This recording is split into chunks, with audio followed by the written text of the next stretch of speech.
एक दिन की बात है। ठंड का समय था, घना कोहरा छाया था।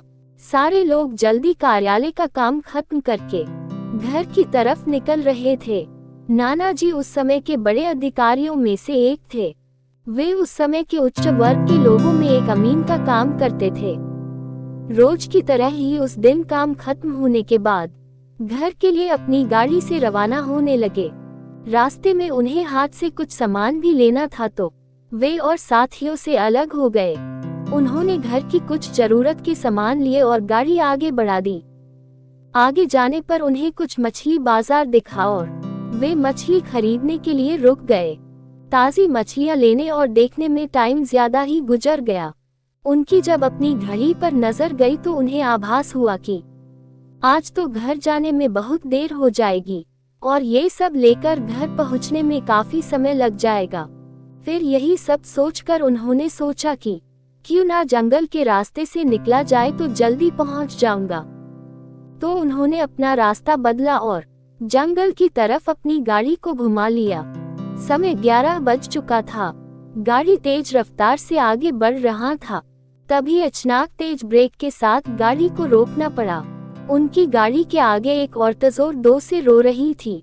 उन्होंने सोचा इस वीराने में ये औरत क्या कर रही है।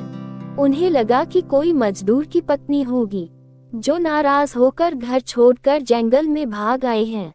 तो उन्होंने उससे पूछा कि यहाँ जंगल में तुम क्या कर रही हो, लेकिन उसने कोई जवाब न देकर और जोर दो से रोने लगी।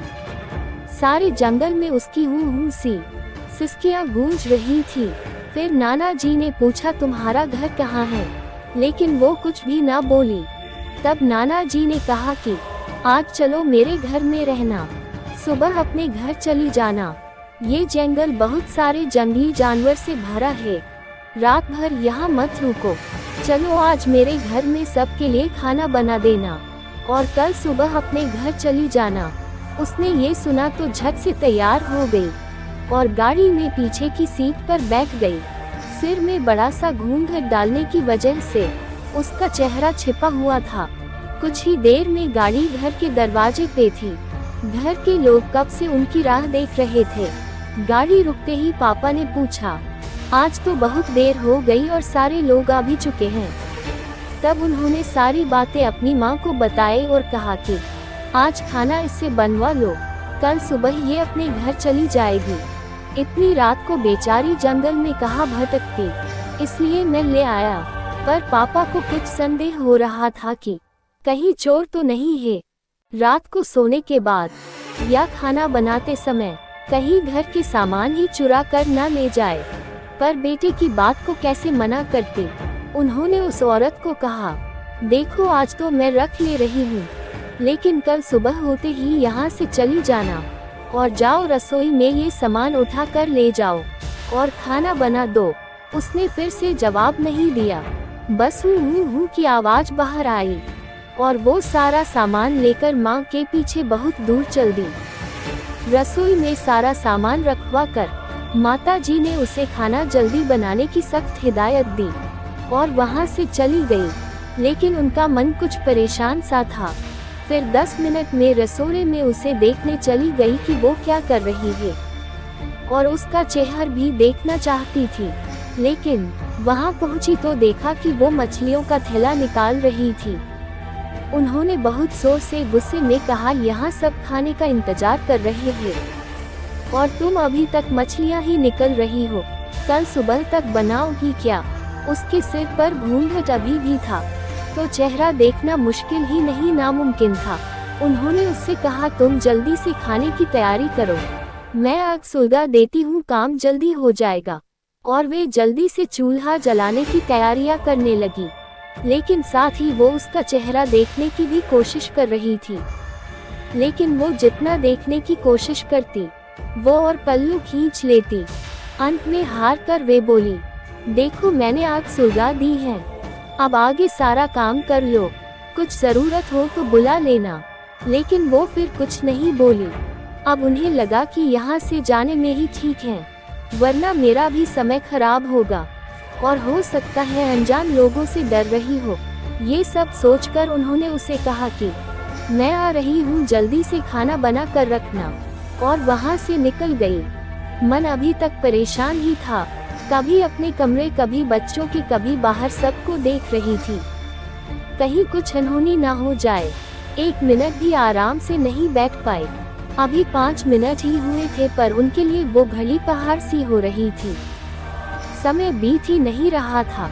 8 मिनट बड़ी मुश्किल से गुजरे और वे तुरंत ही कुछ सोचकर रसोई की तरफ दौड़ी और वहां पहुंचकर आया।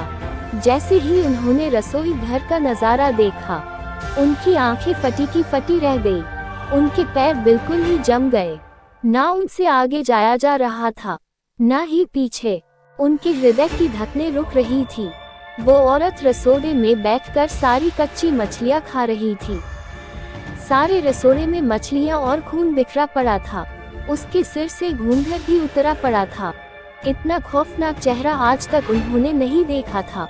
बाल, नाखून सब बड़े हुए थे। मछलियां खाने में मगन होने की वजह से उसे कुछ ध्यान भी नहीं था और खुशी से कभी दो वो आवाजें भी निकल रही थी। हू सी आवाजें गूंज रही थी रसोड़ा पिछवाड़े में होने की वजह से, और लोगों का ध्यान भी इधर नहीं आ रहा था। माँ को भी कुछ नहीं समझ आ रहा था कि चिल्लाने से कहीं घर के लोगों को नुकसान ना पहुँचाए। वो चुड़ैल से अपने घर को कैसे बचाए, उन्हें समझ नहीं आ रहा था। बस भगवान का नाम ही उनके दिमाग में आ रहा था। अचानक वे आगे बढ़ने लगी उसकी तरफ और झट से एक थाल लिया और चूल्हे की तरफ दौड़ी। उस चुड़ैल की नजर भी पापा पर पड़ चुकी थी, सो वो भी कुछ सोचकर उठी अपनी जगह से। माँ कुछ भी देर नहीं करना चाहती थी। उन्हें पता था कि आज अगर जरा सी भी लापरवाही हुई तो अनहोनी हो जाएगी। उस चुड़ैल के कुछ करने से पहले ही उन्हें चूल्हे तक पहुंचना था और चूल्हे के पास पहुंचकर उन्होंने जलता हुआ कोयला थाल में भर लिया और चुड़ैल की तरफ लेकर जोर से फेंका। आग की जलन की वजह से वो अजीब सी डरावनी आवाजें निकालने लगी। अब तो उसकी आवाजें बाहर भी जा रही थी। सारे लोग बाहर से रसोई की तरफ भागे।